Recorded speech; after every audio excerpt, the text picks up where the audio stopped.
Good afternoon, everybody, and thank you so much for coming. My name is Matt Gabler. I'm state representative for the 75th District. That covers Elk County and the northern portion of Clearfield County.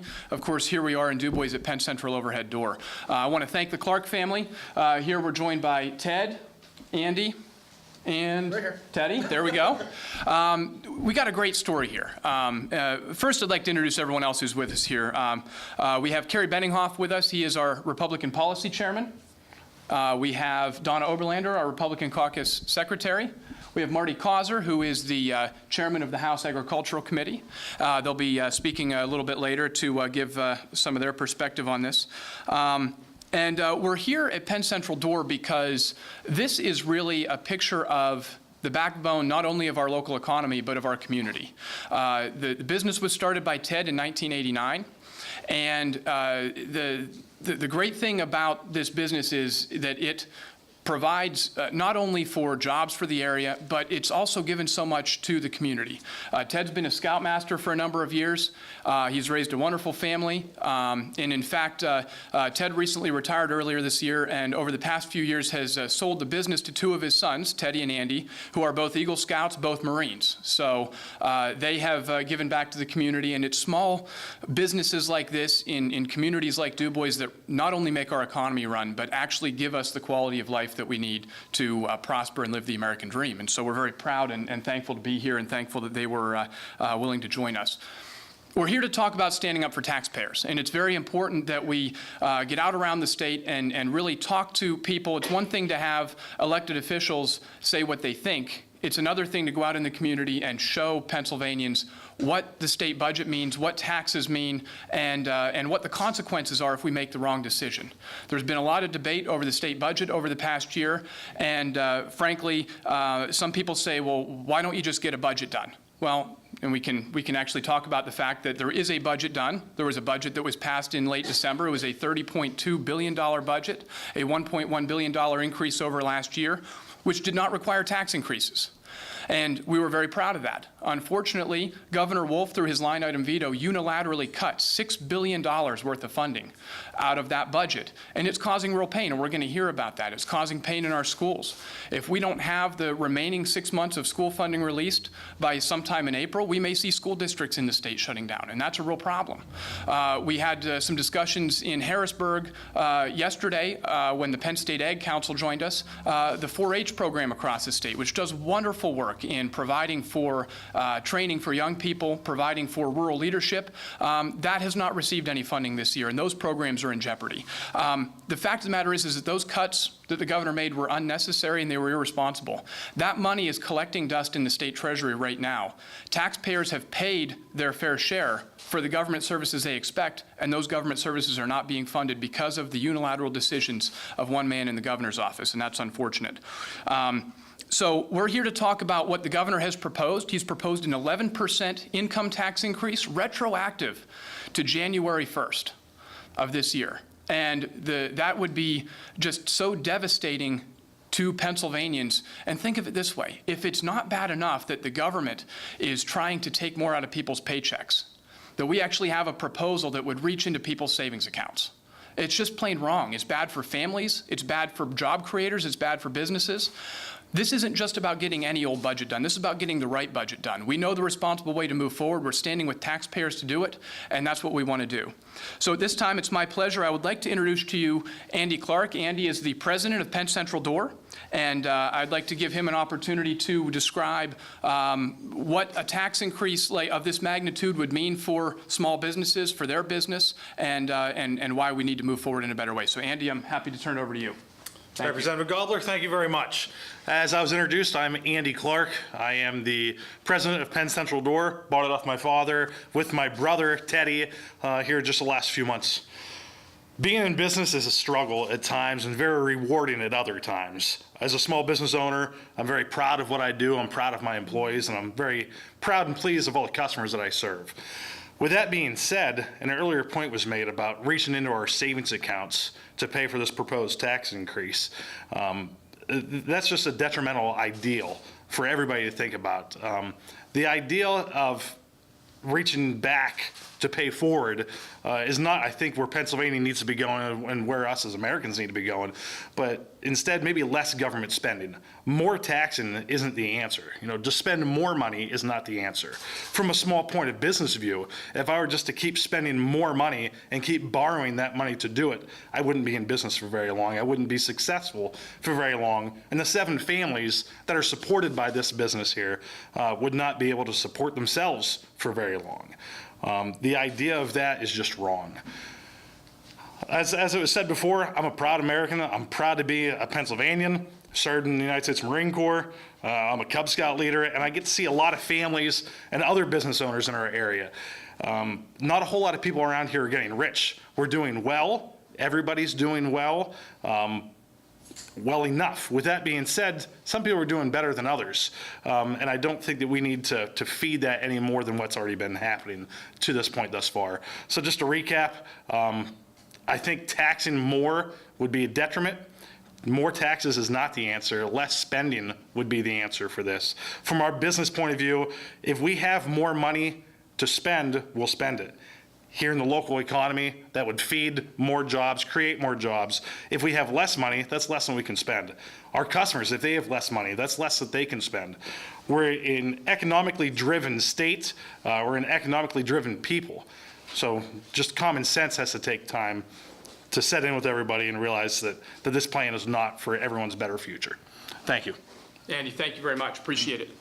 Now it's my pleasure to introduce Representative Kerry Benninghoff, Chairman of the House Republican Policy Committee, representative from the 171st District, Center and Mifflin Counties. Kerry, thanks so much for being here. Thank you very much. I think this is a grand opportunity to see what small business is about. People talk about it. The Clark family is really a face on this issue. And I know it was for me when late December we were talking about raising the personal income tax. A lot of people don't understand what that is, but 80% of Pennsylvania businesses, small business pay personal income tax. People assume because you're in business you only pay corporate net income.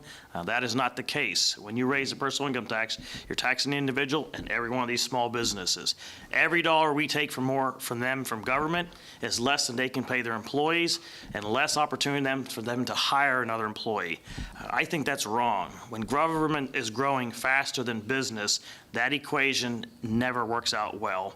You cannot tax your way into prosperity. You cannot spend your way in prosperity.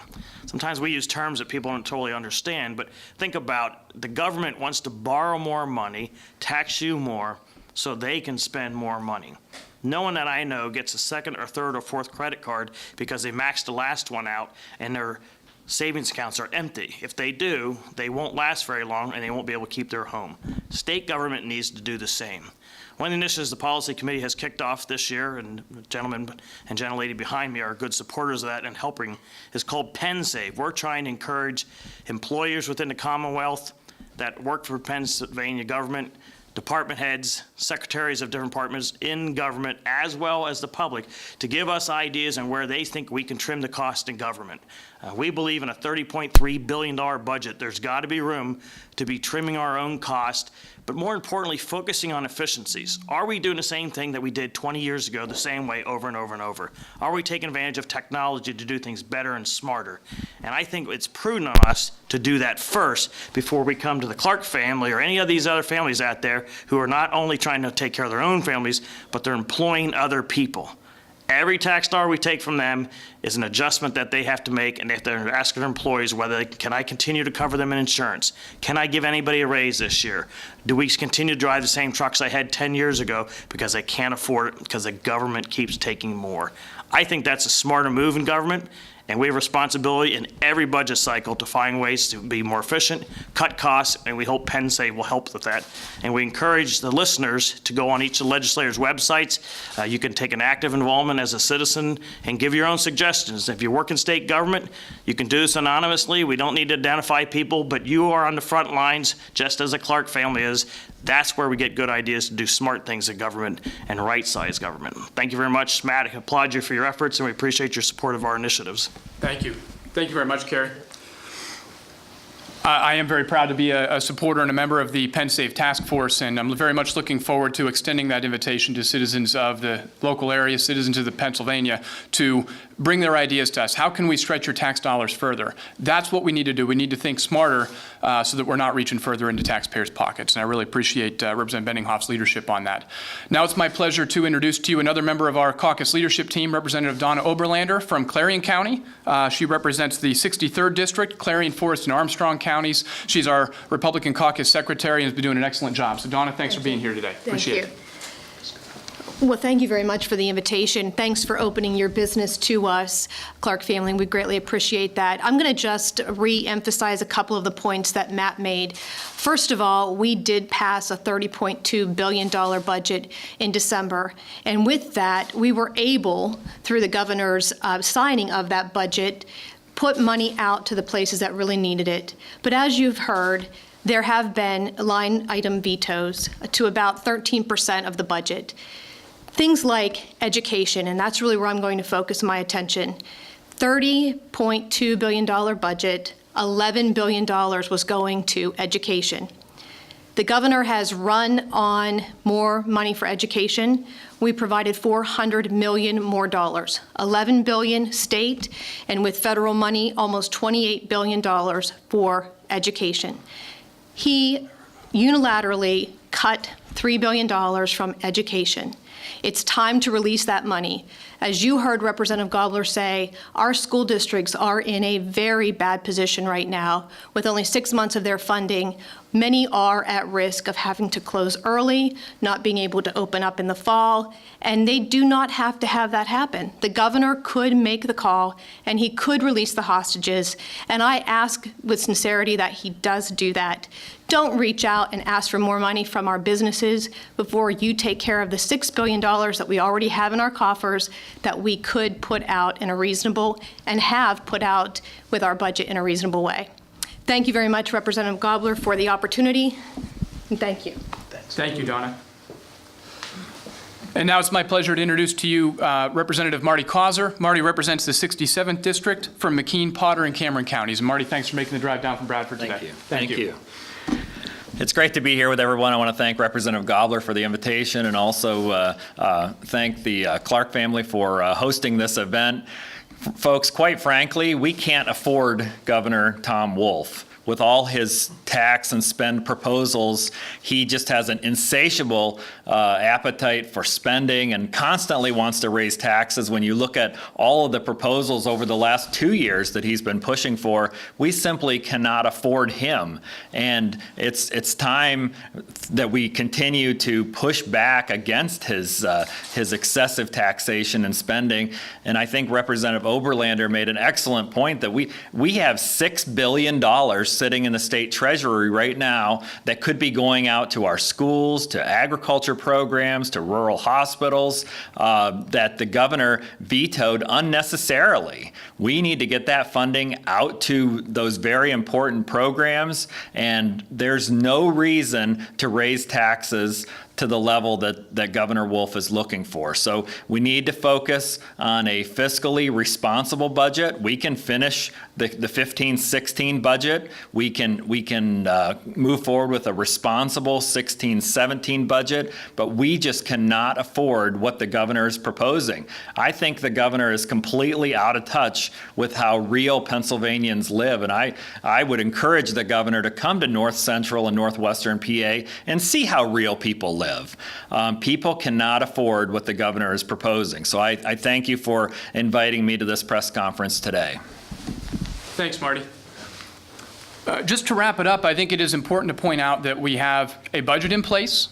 That budget was passed in the end of December. That budget had $6 billion unilaterally cut from it by Governor Wolf. Governor Wolf did that for the purpose of creating so-called leverage. That leverage is to create pain in order to put tax increases on working Pennsylvanians. It's wrong. The fact of the matter is that citizens of Pennsylvania have paid their fair share in taxes. They continue to pay for government services that they're not receiving. It's time for the governor to release the hostages. It's time for the governor to release the final 13% of funding that's going to allow our schools to stay open. It's going to allow our agricultural programs to continue to function. It's going to allow our 4-H programs to continue to be open. It is so important that we get that funding released And once that funding is released, we'll have the opportunity to then have a productive conversation about the 16-17 budget.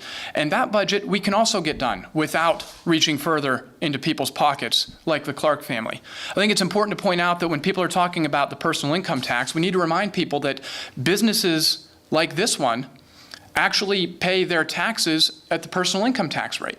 So not only will every employee of this business, there's 7 families that owe their livelihood to this business and to the Clark family, and they will see less money in their pockets if the governor's proposal to increase the tax rate from 3.07 to 3.4, an 11% increase goes through, but also that the business itself will have less money left to be able to provide a good, fair salary, will be able to provide the jobs that it provides. And so it is so important for us to make sure that we hold the line on spending, and we've been focusing a lot on the income tax. I just want to mention as an aside as well, there are other parts of the governor's tax package that would also take money out of people's pockets, whether it's increasing the items that the sales tax applies to, cable television, movie theater tickets, you know, those sorts of things that families pay for entertainment. He wants to put sales tax on that. We currently don't sales tax that.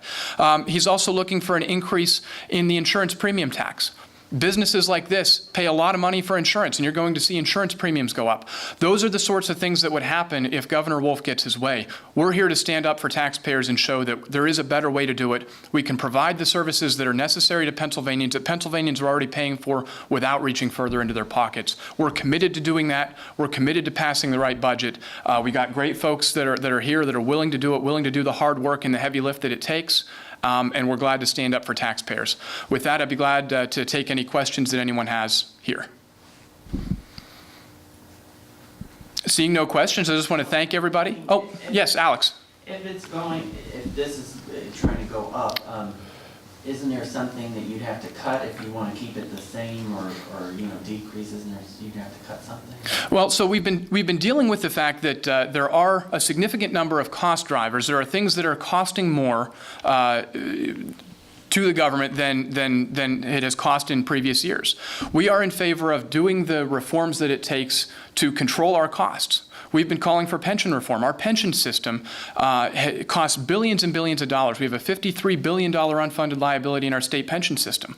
We have plans underway that could help address that while keeping the promises that have been made. Unfortunately, the governor vetoed our pension reform bill. But even with all that being said, the real way to make sure that the government can balance its budget is through economic growth. We were able to pass a $30.2 billion budget at the end of December without tax increases because the economy generated that without increasing the rate.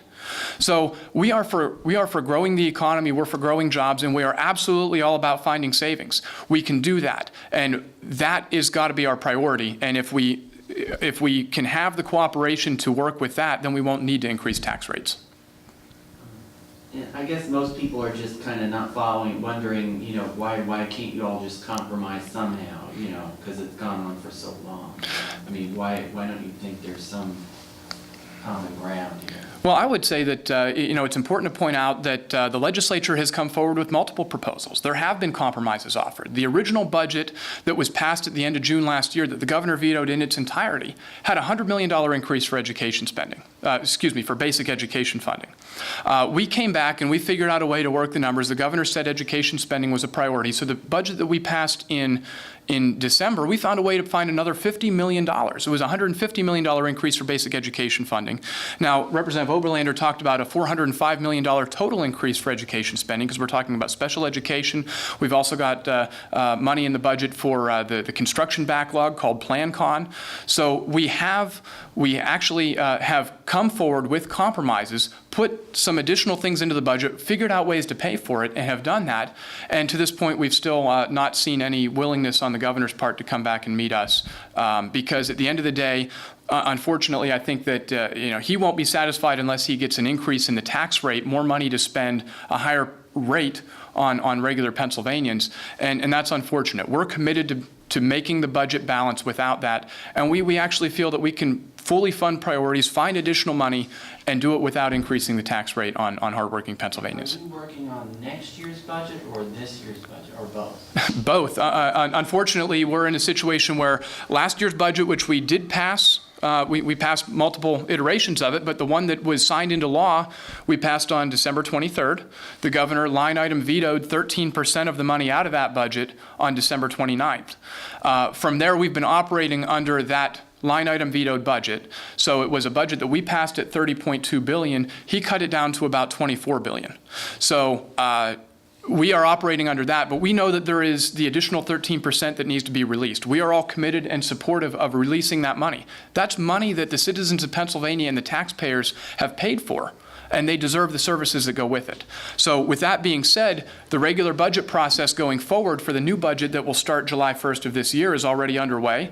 Those budget hearings are taking place in Harrisburg right now, and we are committed to making sure that the 15-16 budget gets wrapped up without tax increases like we know it can. We need the final 13% of the funding to be released. And for the 16-17 budget, we know there's a pathway forward with economic growth, helping folks like the Clark family create jobs and do what they do to our economy. Then that's going to allow us to be able to balance this budget. And so he had released 87%. That's correct. It's not 30, okay. There's 13% remaining that needs to be released, and we need to do that now. So. I want to thank everybody for being here. I want to thank everyone for joining us. Thank you very much.